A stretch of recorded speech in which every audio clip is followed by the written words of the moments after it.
Assalamualaikum warahmatullahi wabarakatuh.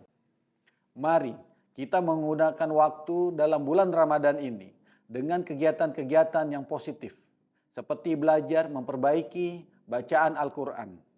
Saya, Imsak Ramadan, selaku Regional CEO Bank Syariah Indonesia Regional 1 Aceh, mengajak seluruh masyarakat Aceh untuk belajar memperbaiki bacaan Al-Quran dalam program Serambi Tahsin. Semoga Ramadan tahun ini menjadikan kita lebih bersahabat dengan kalam ilahi. Wassalamualaikum warahmatullahi wabarakatuh.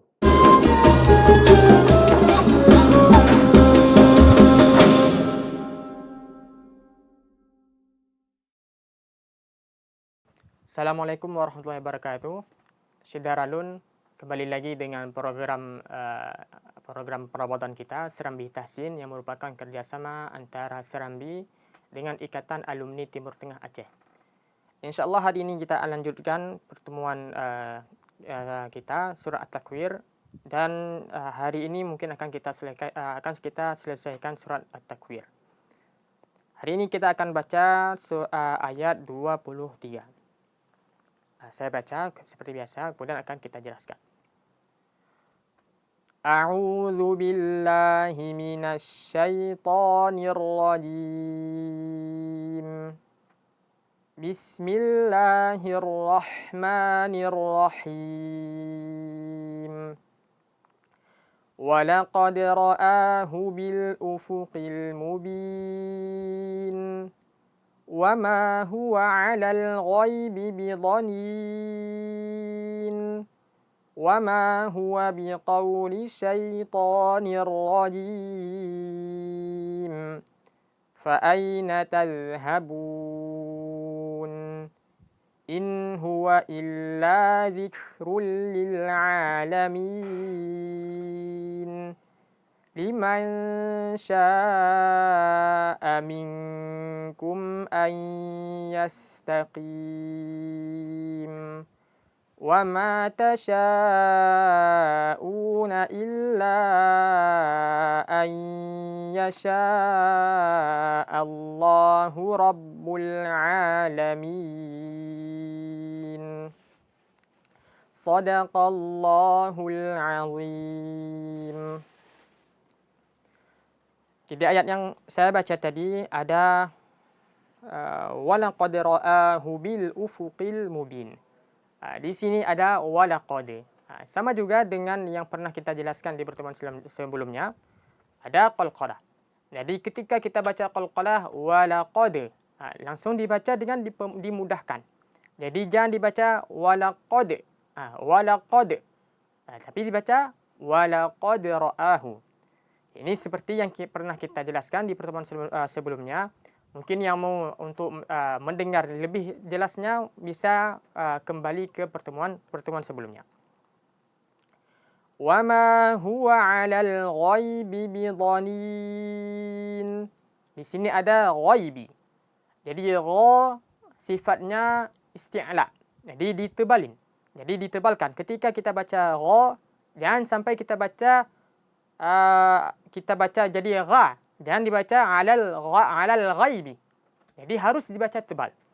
Kemudian ghain itu nafasnya tertahan. Jadi ketika kita baca huruf ghain, nafasnya tertahan. Jadi jangan sampai ketika kita baca huruf ghain itu nafasnya mengalir. Karena yang membedakan antara huruf ghain dan huruf kha itu di aliran nafasnya. Huruf kha itu nafasnya mengalir. Sedangkan huruf kha itu nafasnya tertahan. Jadi kalau ghain kita baca dengan mengalirkan nafas, itu mengubah huruf ghain jadi huruf kha. Jadi misalnya kalau saya baca dengan huruf ghainnya kita ubah dengan huruf kita tambah dengan aliran nafas. Wama huwa 'alal khay. Ya kan? Karena huruf ghain dan huruf kha satu makhraj. Jadi kalau kita alirkan nafas akan mengubah. Jadi akan mengubah menjadi huruf kha. Jadi hati-hati di huruf kha, pastikan nafasnya tertahan. Nafasnya tertahan, suaranya yang mengalir.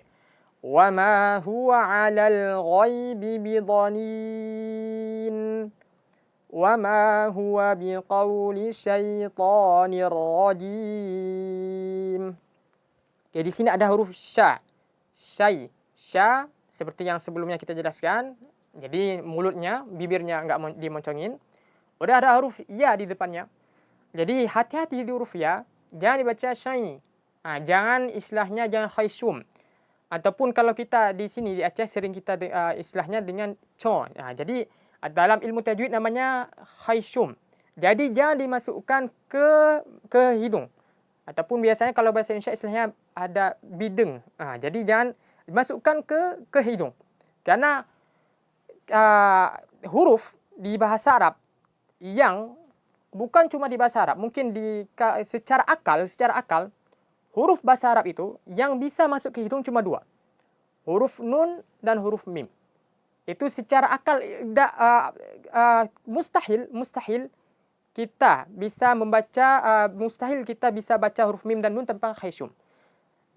Jadi huruf yang ada khayshum cuma dua. Nun dan mim. Jadi selain huruf nun dan mim, kalau kita baca, kemudian kita masukkan suara ke khayshum, ke hidung, itu kurang tepat. Memang dia tidak mengubah maknanya. Memang tidak mengubah maknanya. Kesalahannya bukan kesalahan yang fatal.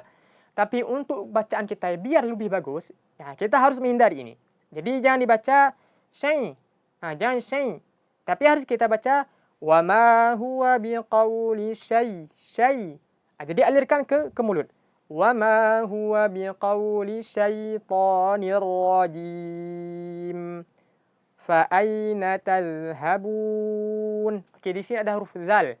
Jadi huruf zal ini sama kasusnya dengan huruf ghain juga. Jadi jangan dialirkan nafas tapi dialirkan suara. Tal. Jadi makhrajnya ujung lidah dengan ujung seri gigi atas di sini. Jadi agak keluar lidahnya, agak keluar. Standarnya, kadar yang keluarnya bisa kita gigit ujungnya sedikit. Za, tal. Jangan dibaca taz. Bukan taz. Karena kalau kita alirkan nafas, berubah jadi sa. Taz. Tapi tal. Fa aina tadhhabun. In huwa illa dzikrul lil alamin. Oke, di sini ada in huwa. Nun mati berjumpa dengan ha. Hukumnya izhar. Jadi yang berkembang di masyarakat bahwa yang namanya izhar itu tidak ada gunnah. Tapi kembali lagi ke kaidah yang kita sebutkan pertama tadi. Huruf nun apapun yang terjadi ketika kita baca pasti ada khayshum. Jadi ada gunnahnya, tapi gunnahnya dia enggak terlalu panjang. Makanya pengertian izhar yang benar adalah mengeluarkan huruf dari makhrajnya tanpa ada gunnah yang berlebihan.